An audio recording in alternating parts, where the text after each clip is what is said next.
Monsieur Ba. Une journée nationale de la presse est annoncée. La date n'est pas encore fixée. Mais déjà, qu'est-ce que vous attendez de cette journée?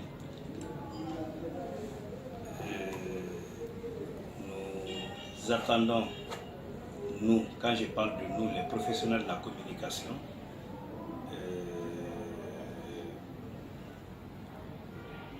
une grande ouverture de cette journée, en ce sens que ça sera l'occasion de mettre sur la table l'ensemble des problèmes, des difficultés auxquels les journalistes sont confrontés.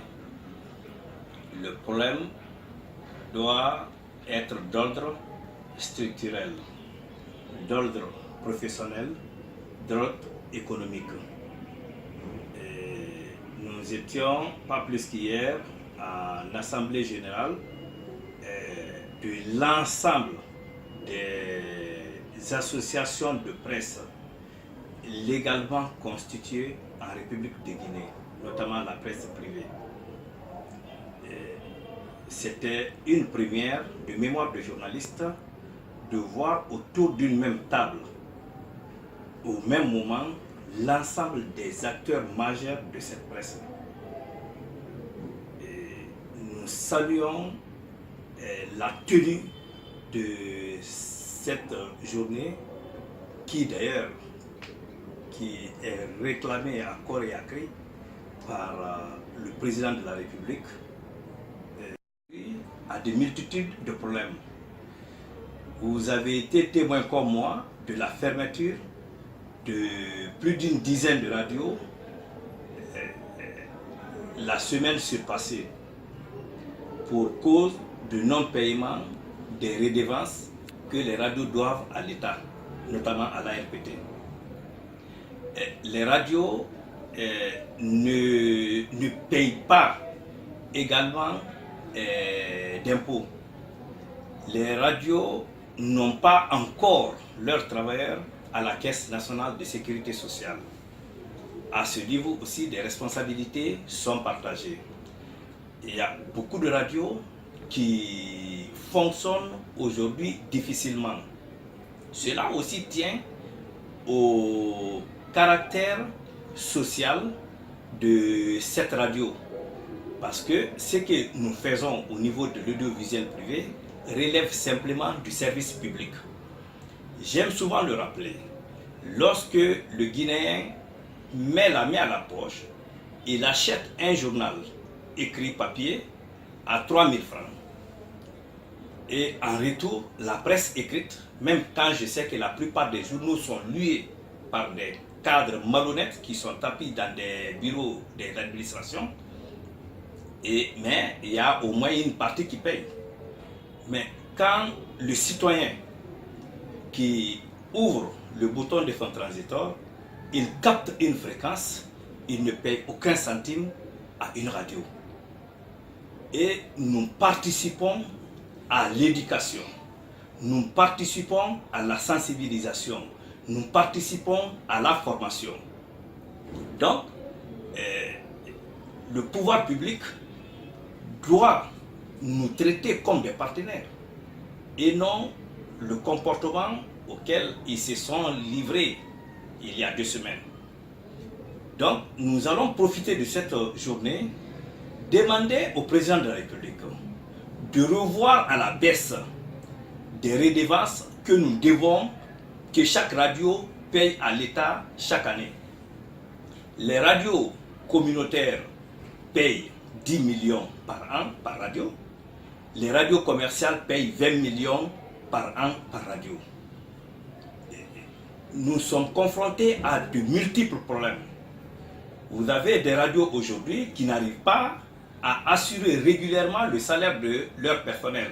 Ils peuvent faire 6 mois, 8 mois sans salaire. Est-ce qu'on peut faire de ce journaliste un bon journaliste? Non, parce que toute personne qui n'est pas à l'abri du besoin ne peut pas être honnête. Vous avez des radios qui ont des problèmes d'arriérés et de loyer, qui n'arrivent pas à faire face c'est-à-dire au problème de loyer, ils se cachent de leurs logeurs, les propriétaires des immeubles, des patrons des radios. Et puis, avec le délestage, la période d'étiage qu'on est en train de vivre, ici, vous voyez la lumière, c'est un groupe électrogène qui tourne. Nous avons 2 sites. En longueur, ici, j'ai un groupe de 58 kVA qui me coûte 150 litres de gasoil par jour. Le groupe qui se trouve à Koloma, c'est une trentaine de kVA qui me coûte 60 litres de gasoil par jour. Les deux mis ensemble me coûtent 210 litres de gasoil par jour. J'ai réuni mes travailleurs. J'ai dit, nous avons un problème. C'est l'étiage. Il n'y a pas d'électricité. Nous allons tous fournir des efforts pour préserver les outils. Les outils, c'est quoi? C'est le cadre, c'est la radio, c'est son fonctionnement. Une radio, d'abord, c'est l'électricité. Et vous avez EDG qui a triplé pratiquement toutes nos factures il y a 3 ans, pensant que les radios consomment réellement aussi de l'électricité. Ils oublient que ce sont des pièces électroniques qui ne consomment pas assez de courant. Nous avons écrit également à EDG et le responsable commercial à l'époque n'a pas voulu prêter une oreille attentive. Nous avons également le problème des impôts. Vous savez, les radios en Guinée n'ont pas un régime spécial. Dans l'enthousiasme, beaucoup de radios ont été créées, pratiquement toutes. Donc, il n'y a pas eu de modèle économique, non seulement pour l'ensemble de la presse et pour le cas spécifique des radios et télévisions privées. Le modèle économique n'existe pas. Donc, on ne sait pas aujourd'hui où prendre l'argent. La publicité se fait rare, on donne selon la tête du client. Le problème ethnocentrisme est venu empirer tout ça. Quand tel n'est pas de son ethnie, on ne donne pas la publicité. C'est pratique, je sais qu'elle existe. Il faut qu'on se regarde aujourd'hui droit dans les yeux et qu'on se dise la vérité. Et quand un directeur n'aime pas aussi ta tête, simplement tes contrats sont arrêtés. Donc il n'y a pas d'entrée d'argent au niveau des radios. Mais de l'autre côté, nous pensons, et le pouvoir public pense que ce sont des milliards qu'on engage. Il est très facile de vérifier la situation économique des radios. Partez dans des banques, demandez nos relevés de compte, au moins c'est un minimum. Donc, par rapport aux impôts, nous avons fourni des efforts. Nous avons eu beaucoup de rencontres avec le directeur national des impôts pour lui dire que nous ne sommes pas des vraies entreprises de presse. Nous sommes venus le voir avec les menottes en main. Il dit, monsieur le directeur national, nous ne sommes pas des vraies entreprises de presse. Il faut nous aider à devenir des vraies entreprises de presse. C'est ainsi qu'il venait de créer un service, le centre agréé de gestion, le CGA. Donc, nous avons demandé à ce que nous soyons les premiers cobayes de ça. Et je crois la correspondance qu'on a adressée au directeur national des impôts au mois d'août nous a beaucoup sauvés. C'est ce qui a fait que les entreprises de presse, notamment l'audiovisuel, n'ont pas été soumises à un redressement fiscal. Sinon, aujourd'hui, l'État a la latitude de fermer toutes les radios, de nous soumettre à des redressements fiscaux et fermer nos entreprises de presse. Donc, nous avons pris ces démarches. Voilà, entre autres, des sujets qui vont être débattus au cours de la journée nationale de la presse. Ok, est-ce que vous pensez que tous ces problèmes pourront être réglés au cours d'une seule journée? Justement, c'était l'objectif, l'un des points de la rencontre d'hier. Les commissions sont déjà, on a déjà installé une commission qui est en train de travailler sur ça. Cette commission est composée des secrétaires généraux de toutes les associations de presse et 2 autres membres influents des différentes associations de presse. Chaque radio, chaque structure, chaque entité, chaque association de presse fera un travail. Et en amont, il y aura une journée ou des ateliers de validation. Nous allons valider les différents points. Et puis, le jour de la journée nationale de la presse, il y aura un seul porte-parole qui portera la voix ou les problèmes auxquels les journalistes sont confrontés, et ce rapport, ce document sera remis au président de la République.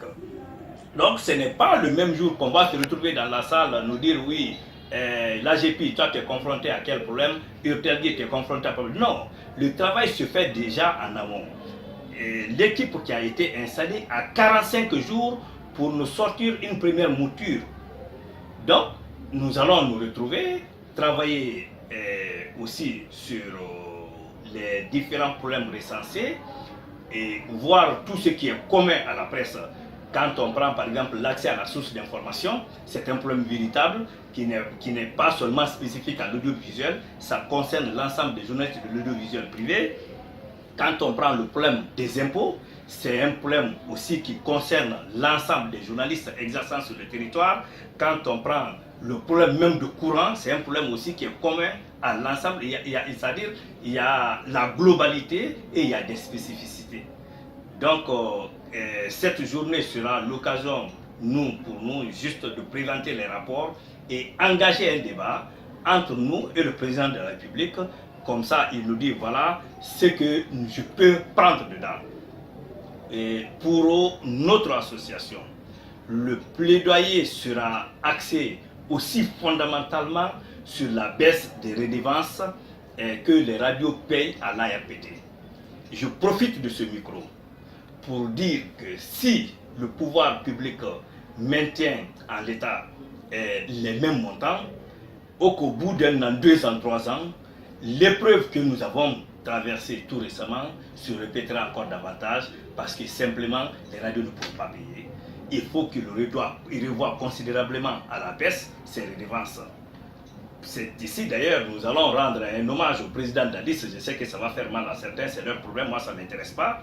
Le président Dadis a eu quand même ce privilège, il a eu 2 privilèges pour la presse. Dans un premier temps, il a augmenté la subvention de 450 millions à 3 milliards de francs guinéens. Il a eu le mérite verbalement de diminuer les redevances de 25 millions à 5 millions pour des radios commerciales. Mais puisque c'était une décision verbale, elle n'avait pas été actée, donc les gens nous retournent aujourd'hui ce problème. Donc c'est pourquoi nous nous sommes retrouvés dans les arriérés de 2009 à aujourd'hui.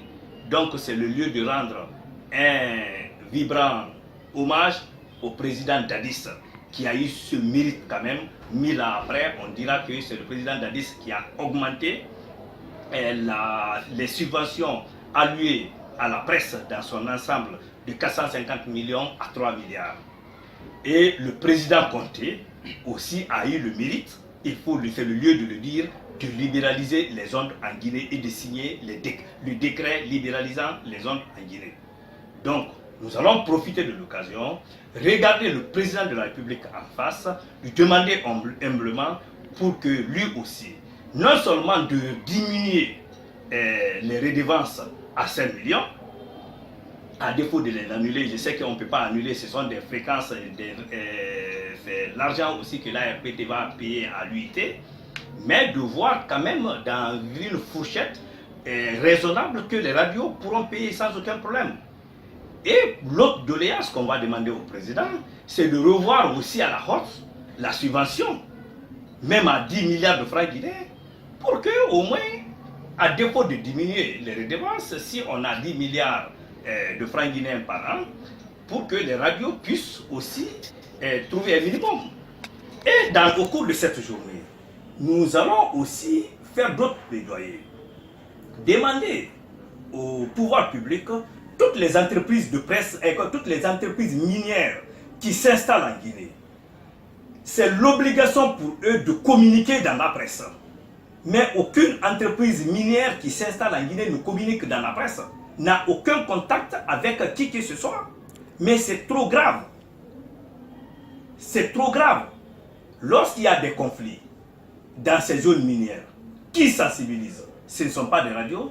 Donc voilà, entre autres sujets, que nous allons essayer ce jour-là de mettre sur la table et voir ce qui est faisable. On se met d'accord là-dessus, et ce qui n'est pas faisable, chacun de son côté fait un effort. Ok, l'autre question qui fait débat dans l'espace médiatique, c'est l'adoption de la convention collective. Vous, patron de presse, comment vous avez accueilli cette question? Bon, j'allais oublier, la convention collective aussi sera débattue au cours de cette journée de la presse. Certes, une équipe, une commission est déjà mise en place qui a 45 jours pour nous proposer les premières moutures. Et cette convention collective, ce que les journalistes oublient aujourd'hui, a beaucoup plus de contraintes pour des journalistes. Et chacun a des devoirs, chacun a des responsabilités. C'est-à-dire chacun a des droits, chacun a des devoirs. Autant les journalistes ont des droits, autant les patrons de presse aussi ont des droits. Parce que vous voyez dans nos rédactions aujourd'hui, il y a des journalistes qui ne viennent pas travailler. Mais dès que le salaire est payé, ils se pointent, ils prennent le salaire, un jour, 2 jours, ils disparaissent. La convention collective vient régler tout ça. Vous avez des journalistes dans des radios qui partent avec les moyens de déplacement des radios. Et vous avez des journalistes qui, ma foi, doivent aujourd'hui suivre des formations pour au moins une remise à niveau. Parce que nous allons parler de diplôme. Et dans certains pays que je connais très bien, au moment de la mise en place de la convention collective, on a demandé aux journalistes qui voudraient vraiment être journalistes de venir faire des dictées. Et c'est le manuscrit, c'est ton niveau. C'est ce qui détermine ta valeur. Je prends mon exemple. Quand moi j'arrivais au Lynx, je n'ai jamais fait un test. Ils m'ont demandé, en 1993, ils m'ont demandé d'aller faire un reportage. Je suis venu faire le reportage, j'ai écrit. Il n'y a pas meilleure façon de tester un journaliste. Et le niveau, nous allons travailler sur le niveau de ceux qui seront retenus, parce qu'il y aura un toilettage complet à ce niveau. Et les patrons sont en train de prendre de l'avance. Nous sommes en train aujourd'hui de régler nos problèmes administratifs, notamment la régularisation de nos fréquences, de nos agréments à la Caisse nationale de sécurité sociale. Je viens de vous montrer le dossier, par exemple, chez moi. Sur l'ensemble des travailleurs qui existent ici, il n'y a que 6 qui ont encore déposé, et il y a plus d'un an, je suis en train de suivre mes travailleurs pour qu'ils puissent déposer les dossiers afin qu'on puisse aller à la Caisse nationale de sécurité sociale. Moi, je suis très fier. Et de l'autre côté, vous verrez dans cette corporation des journalistes qui n'ont même pas une carte d'identité nationale, qui n'ont pas un passeport. Lorsqu'il y a un voyage, qu'est-ce qu'on peut faire pour ces journalistes? Cette histoire ne date pas aujourd'hui. Lorsque nous étions au Lynx en 1999, votre directeur général Sekouba Savané et moi venons d'une mission, pour être précis, le 19 novembre 1999, nous venions d'une mission de Dakar, une formation sur les nouvelles, c'était une mise à niveau sur les nouvelles technologies de l'information et de la communication. Il y a un journaliste que je vais taire le nom, qui n'avait pas de passeport et qui devait aller à Bruxelles pour aller prendre part aux travaux. À l'époque, c'était la mise en place de la Commission économique de l'Union européenne. Ce journaliste n'avait pas de passeport. Donc, à sa place, Sekouba Savané est parti. Qu'est-ce qu'on peut faire d'un journaliste qui n'a pas de passeport? Un journaliste qui n'a pas de carte d'identité nationale. Donc, c'est l'occasion de faire un toilettage, demander à l'ensemble et exiger cette fois-ci que pour le recrutement, il faut maintenant la copie du passeport, il faut la copie de la pièce d'identité. Si la convention est adoptée, les journalistes, les employés auront beaucoup plus de devoirs, mais c'est que de l'autre côté, le salaire va augmenter. Au fait, le SMIC est à ce niveau. C'est à prendre ou à laisser. on a une base au fait de travail en Guinée, c'est le SMIC. Vous venez dans une entreprise, vous voyez le chef, et vous voyez le directeur te dit le SMIC c'est combien, 400 et quelques mille, il dit moi je peux te payer 500 000. De toutes les façons, il est plus que dans... Il dépasse le SMIC. Et soit tu prends ou tu vas ailleurs. Donc le problème, c'est que les gens ne savent pas. Nous, tous, les patrons de presse présents hier dans la salle, c'est-à-dire les patrons des associations de presse, nous avons applaudi. Parce que nous voulons maintenant que cette convention soit signée. Et qu'elle soit profitable à l'ensemble des partis. Nous existons parce que nous avons des journalistes. Si des journalistes n'existent pas, nous n'existons pas non plus. Peut-être que nous allons mettre la musique toute la journée. Donc, c'est pourquoi moi j'appelle tout le monde à beaucoup plus de retenue et à un travail qui ne va ni étrangler un travailleur un jour, encore moins un patron. Parce que quand un patron est étranglé, il fait le dépôt de bilan, il ferme son entreprise, les travailleurs qui travaillent au sein de cette entreprise auront un moment de balbutiement pour trouver un emploi. Donc, je lance un appel à l'ensemble des journalistes de l'audiovisuel privé, ceux qui n'ont pas de carte d'identité nationale d'en trouver, ceux qui n'ont pas de passeport d'en trouver, le minimum de documents de voyage, le minimum de documents d'identification. Vous savez, au niveau de la HAC, il y a beaucoup encore qui n'ont pas de carte. Parce que déjà, ils sont bloqués par cette histoire. Il y a un minimum de documents qu'on demande. Si vous ne remplissez pas, il y a des critères. Si vous ne remplissez pas des critères, vous ne pouvez pas prétendre exercer le métier de journaliste et surtout posséder la carte de la HAC. Ok, merci Monsieur Cissé. Et à moins que vous n'ayez quelque chose à rajouter. Non, au fait, je voudrais aussi féliciter la RTG et remercier pour le travail abattu. Et lors du 47e anniversaire de la RTG, c'était 47e anniversaire, 40e anniversaire de la RTG, j'étais tout heureux de regarder le journal télévisé guinéen sur mon téléphone portable. J'ai fait ce témoignage ce jour-là. Parce que moi je voyage beaucoup, lorsque je suis avec mes collègues des autres associations de presse lors des différentes rencontres qu'on a à l'international, et vous voyez le monsieur le soir, il est avec son téléphone portable, il regarde son journal télévisé et ça a un peu disparu, difficilement on le voit. Donc je voudrais inviter les autorités de la RTG de remettre cet outil et dire que vous êtes suivis, notamment le journal télévisé de la RTG est très bien suivi. Je ne veux pas créer d'autres polémiques. Elle est suivie, cela tient au caractère officiel de l'information diffusée au niveau de la RTG. Donc je vous félicite et je sais que quand vous avez assez de moyens, vous pouvez réaliser des miracles. Merci beaucoup. Merci beaucoup. Ok.